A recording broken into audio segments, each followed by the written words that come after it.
السلام علیکم ورحمۃ اللہ وبرکاتہ۔ میں ہوں جمیل احمد شائق۔ عمران خان صاحب کی گرفتاری اور اس کے بعد کے حالات، جو اتھینٹک بات ہے وہ ان کے وکیل کی جو ملاقات ہوئی عمران خان صاحب کے ساتھ، نعیم حیدر 75 سال، انہوں نے جو بعد میڈیا سے گفتگو کی اور پھر گزشتہ رات کو کاشف عباسی صاحب کے انٹرویو میں بھی انہوں نے جو باتیں بتائیں، ان کو دیکھتے ہوئے یہ کہنا مشکل نہیں کہ عمران خان صاحب کو نہایت ہی اذیت ناک حالات سے دوچار کیا جا رہا ہے۔ اور اس سے پہلے اگر ہم دیکھیں، فاطمہ جناح کی غداری سے لے کر JUI کے حافظ حمداللہ صاحب کی شناختی کارڈ کو منسوخ کرنے تک، اور لیاقت علی خان سے لے کر عمران خان تک، ہر ایک سیاسی لیڈر کے ساتھ اور وزیر اعظم کے ساتھ اسی طرح کے حالات سے اسے گزارا گیا۔ بہت سے لوگوں کو پھانسی چڑھا دیا گیا،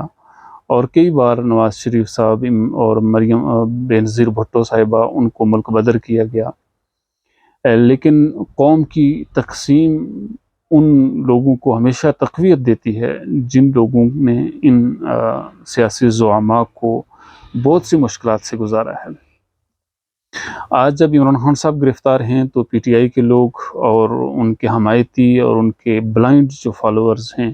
وہ نہ صرف یہ کہ رنجیدہ ہیں بلکہ وہ اس پر نالاں بھی ہیں کہ جج نے صحیح فیصلہ نہیں کیا، عمران خان صاحب بے قصور ہیں لیکن نواز شریف صاحب وہ قصوروار تھے۔ تو آج بھی باوجود اس کے کہ عمران خان صاحب اسی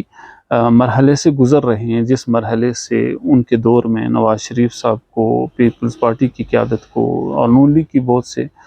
سیاسی لیڈروں کو ان تکلیفوں سے گزارا گیا۔ لیکن اس کے سب کے باوجود قوم کی تقسیم ان لوگوں کے لیے تقویت پہنچاتی ہے جو ان سیاسی لوگوں کو ہمیشہ اذیت ناک حالات سے گزارتے ہیں۔ عمران خان صاحب کے وکیل نعیم حیدر 75 صاحب کے بقول،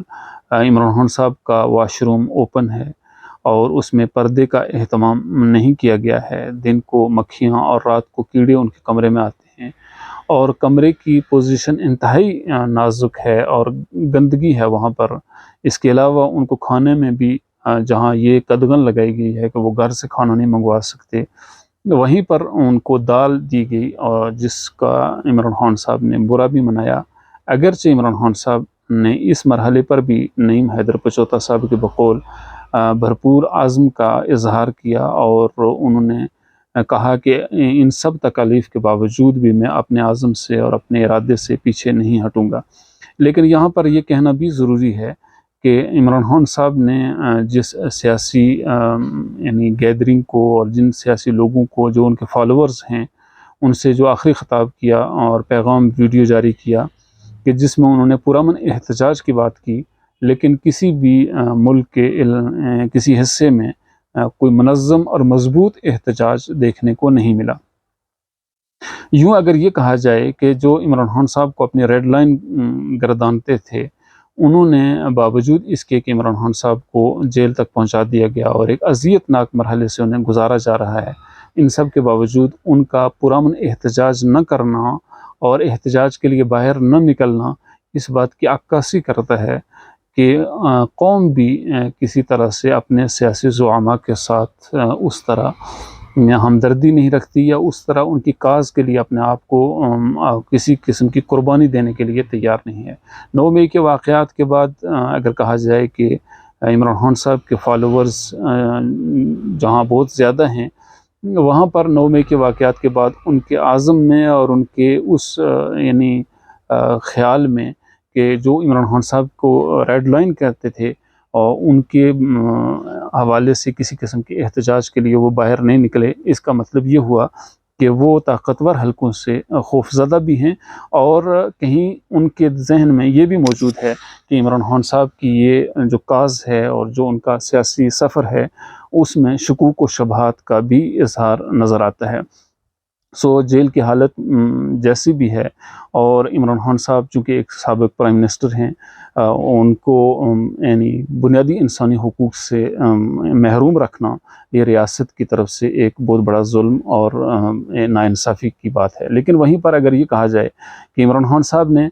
جب نواز شریف صاحب اور دوسرے ان کے جو اپوننٹ ہیں وہ جیل میں تھے، تو امریکہ میں یعنی بیرون ملک میں جا کر انہوں نے عواموں پر ہاتھ پھیرتے ہوئے کہا تھا کہ میں ان کے جیل سے اے سی اترواؤں گا اور میں ان کو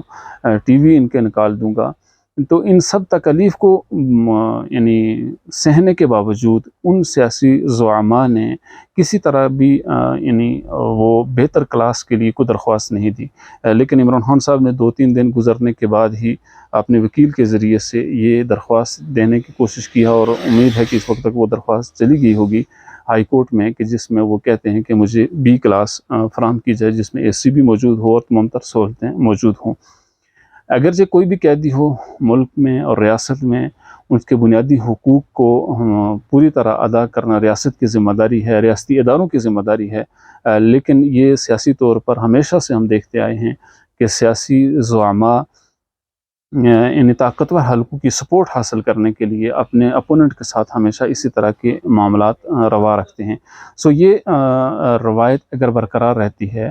جو کہ ختم ہونی چاہیے، تو کسی بھی سیاسی لیڈر کے لیے اپنی سیاسی جدوجہد کو جاری رکھنا نہ صرف مشکل ہو جائے گا بلکہ ناممکن بھی ہوگا، اور ایسے طور میں عوام کے لیے بھی مسائل ہیں۔ سو ضرورت اس چیز کی ہے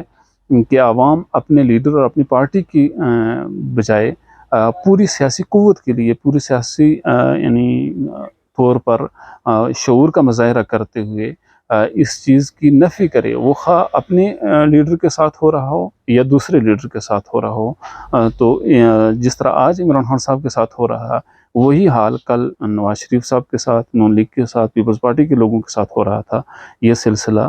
ختم ہونا چاہیے تاکہ سیاسی جدوجہد کو سیاسی طریقے کے ساتھ اپنے مخالفین کے ساتھ روا رکھا جائے۔